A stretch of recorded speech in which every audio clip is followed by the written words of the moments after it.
कहावत है, जियोपॉलिटिक्स में दोस्ती या दुश्मनी परमानेंट नहीं होती है, बस फायदा परमानेंट होता है। रूस और चीन की दोस्ती भी अब सवालों के घेरे में आ चुकी है। रूसी राष्ट्रपति व्लादिमीर पुतिन जब भी चीन की बात करते हैं तो नो लिमिट्स पार्टनरशिप का जिक्र जरूर करते हैं। कहते हैं कि चीन और रूस की दोस्ती अब किसी सीमा में नहीं बंधी है। लेकिन इसी रूस की सबसे ताकतवर खुफिया एजेंसी FSB के एक रिपोर्ट ने रशिया और चाइना की इसी दोस्ती की सच्चाई बता दिया है कि चाइना कभी भी रशिया की पीठ में खंजर घोंप सकता है। क्या है रशिया और चाइना की दोस्ती की सच्चाई, बताएंगे आपको आज की इस न्यूज रिपोर्ट में। रशिया की डोमेस्टिक सिक्योरिटी एजेंसी है FSB।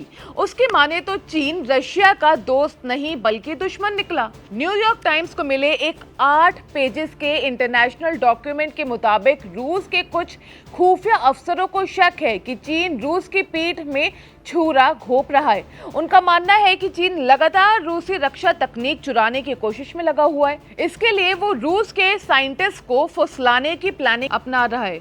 और तो और यूक्रेन में चल रही जंग में भी चीन की खासी दिलचस्पी है। FSB की रिपोर्ट के मुताबिक चीन यूक्रेन में रूस की सैन्य कार्रवाई पर निगाहें जमा कर बैठा है। उसे इसमें दिलचस्पी है कि वेस्टर्न कंट्रीज किस तरह के वेपन्स भेज रहे हैं, प्लानिंग कैसी बन रही है, रूस उसे कैसे जवाब दे रहा है। मतलब चीन जंग से सीखने की कोशिशों में लगा हुआ है। खुफिया अधिकारियों का कहना है कि चीन यूक्रेन में रूसी सेना के कैंपेन्स की जासूसी कर रहा है ताकि वो वेस्टर्न वेपन्स और युद्ध रणनीति के बारे में भी जानकारी जुटा सके। अधिकारियों को आशंका है कि चाइनीज रिसर्चर्स रशियन एरियाज पर दावे ठोकने की नींव तैयार कर रहे हैं। साथ ही उन्होंने चेतावनी दी है कि चीनी खुफिया एजेंट आर्कटिक क्षेत्र में खनन कंपनियों और यूनिवर्सिटीज के रिसर्च सेंटर्स की आड़ में जासूसी कर रहे हैं। एज पर रिपोर्ट्स रूस के अफसरों को साफ साफ कहा गया है कि चीनी मैसेजिंग ऐप WeChat पर निगरानी रखो और आम लोगों को सावधान करो कि चीन उनकी मासूमियत का फायदा उठा सकता है। आपको बता दें कि एरेस लीक नाम के साइबर क्राइम ग्रुप ने ये दस्तावेज हासिल किए हैं, लेकिन उन्होंने ये नहीं बताया है कि इसे कैसे हासिल किया गया है। अब आप सोच रहे होंगे कि जब इतना डर है तो रूस चीन से दूरी क्यों नहीं बना लेता है। तो असल में रूस को चीन की जरूरत भी है। यूक्रेन युद्ध के बाद जब वेस्टर्न कंट्रीज ने रूस पर इकोनॉमिक सैंक्शंस लगा दिए तो चीन ही था जिसने उसकी डूबती इकोनॉमी को सहारा दिया। तेल से लेकर टेक्नोलॉजी तक रूस को सब कुछ चीन से मिल रहा है और रूस भी इस रिश्ते को और गहरा करना चाहता है। चीन रूसी तेल का सबसे बड़ा कस्टमर है और वो जरूरी कंप्यूटर चिप्स, सॉफ्टवेयर और सैन्य उपकरण भी मुहैया कराता है। जब वेस्टर्न कंपनियां रूस से निकल गई तो उनकी जगह चीनी ब्रांड्स ने ले ली।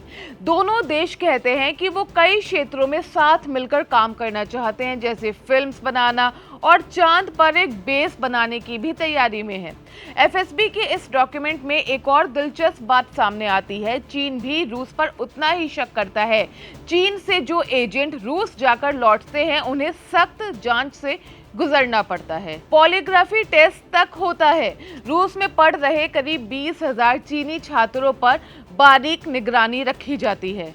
एक तरफ पुतिन चीन को अपना सबसे भरोसेमंद साथी बताते नहीं थकते, दूसरी ओर रूस की खुफिया एजेंसी उसे संभावित दुश्मन मान रही है।